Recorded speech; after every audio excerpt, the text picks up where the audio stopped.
ಎಲ್ಲರೂ RCB versus CSK match ನೋಡೋದಕ್ಕೆ ಕಾಯ್ತಾ ಇದ್ರೆ ನಾವು ಹೊರಟಿದ್ದು ಈಶಾ ಫೌಂಡೇಶನ್ಗೆ. ಇದು ಬೆಂಗಳೂರಿಂದ ಸುಮಾರು 63 ಕಿಲೋಮೀಟರ್ ದೂರವಿದ್ದು ಚಿಕ್ಕಬಳ್ಳಾಪುರದಿಂದ ಕೇವಲ 9 ಕಿಲೋಮೀಟರ್ ದೂರದಲ್ಲಿದೆ.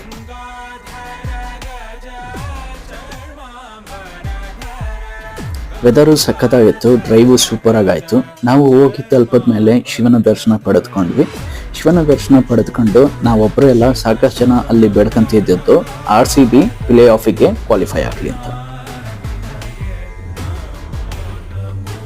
ಶಿವನ ದರ್ಶನ ಪಡೆದುಕೊಂಡು ನಾವು ಹೊರಟಿದ್ದು ಬೆಂಗಳೂರು ಕಡೆಗೆ. ಅಷ್ಟೊತ್ತಿಗೆ ಮಳೆ ಸ್ಟಾರ್ಟ್ ಆಯಿತು. ನಂದಿ ಬೆಟ್ಟದ ಸುತ್ತಮುತ್ತ ಮಂಜು ಕೂಡ ಆವರಿಸತೊಡಗಿತ್ತು.